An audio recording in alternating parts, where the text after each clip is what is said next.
So the company is called TD Comfort, and apparently they've been around since 1999,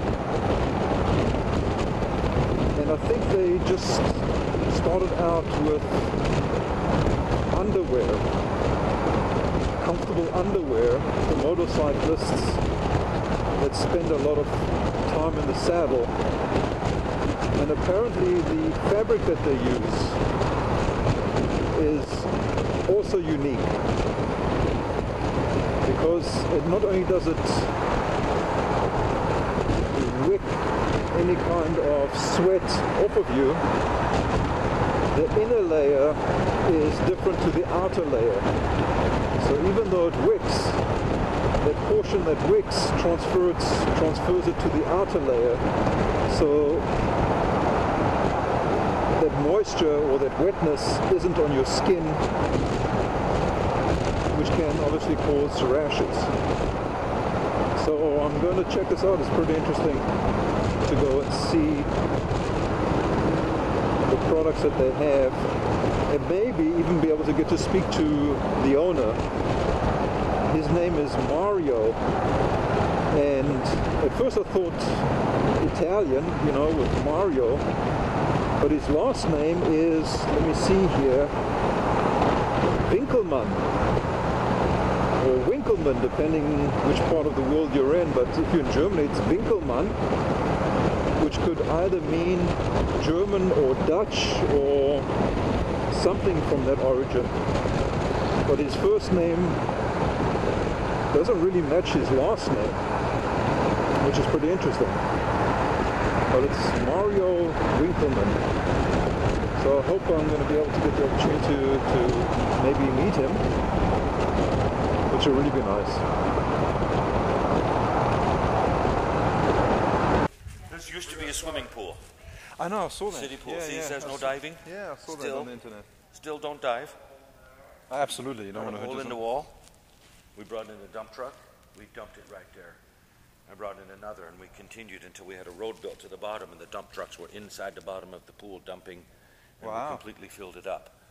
And now there are hot water tubes that go through the floor. Yeah, I saw that, yeah. And the boilers that used to heat the showers now heat the floor. And we put a 50-foot long cutting table here. So you actually manufacture it right here? I'm going to show you, yes. You see the tracks on there? Yeah. We have this roll of fabric. We put it at that end with the weight, and we run it here, and then we cut it off with this. Amazing. And then we go back and we make another layer. Yeah, yeah, and yeah. we continue until we have a lot of layers.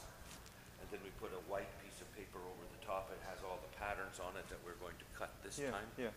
We use that big razor knife right there. Yeah. And we just cut out each piece, and we put them on these trays, and then bring them down to the machines. And those are rolling parts.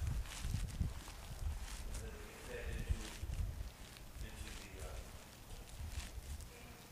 machines, and we make, well, here's an example. This is a flat lock. When our garments go together, pinch that seam. You see, it's flat. Mm-hmm. It's not two pieces. Some people will take their fabric and go like this, and they'll put them together, and then they stitch, and they have a big bulk of fabric. Ours is, and it has 4 needles that go through it, and a bottom looper and a top looper and a knife that trims it straight when it gets sewn in, and that seam will move also. You can't pull it apart. No, it's perfect.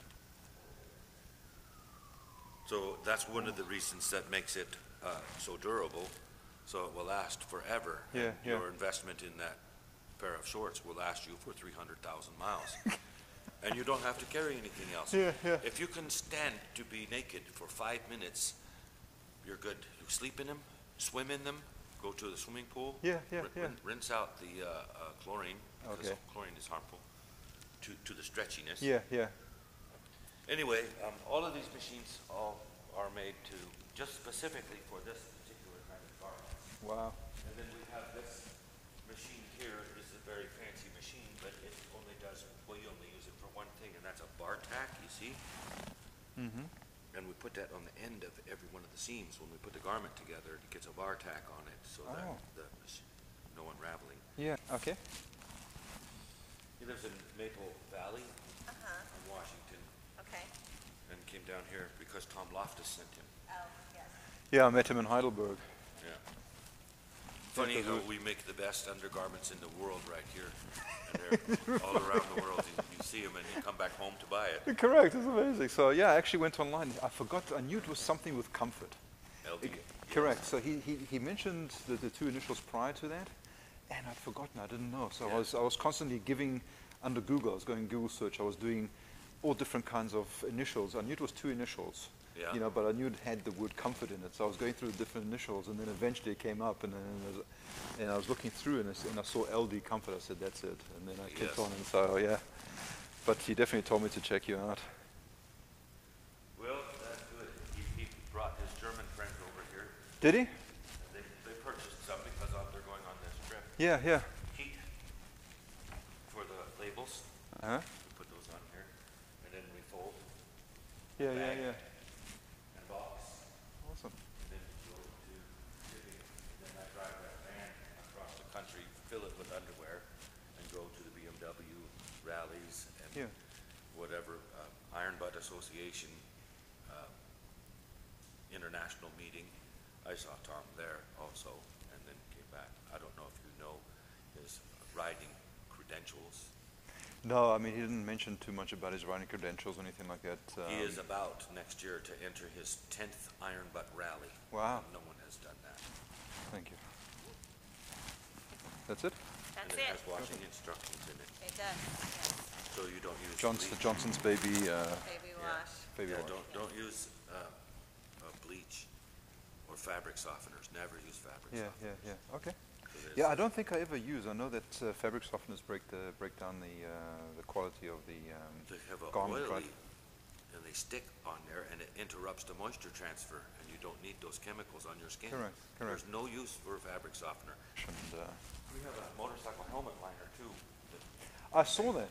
Yeah, I saw that, and also the one for the winter you came out with. Oh, correct? that's a really good one. We don't have many of those yet. Yeah. But that's the best. Well, I make them for me, and I go and ride in the snow and the ice. Yeah. And when it's 18 degrees, who's putting their gear on and riding? When it's sleet and snow, who's doing? Me. Yeah. So it's not like somebody has an idea, said, "Oh, I'll try this out on my customers."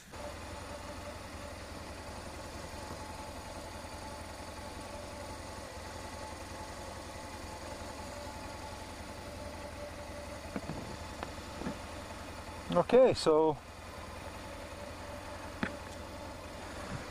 just leaving LDComfort now.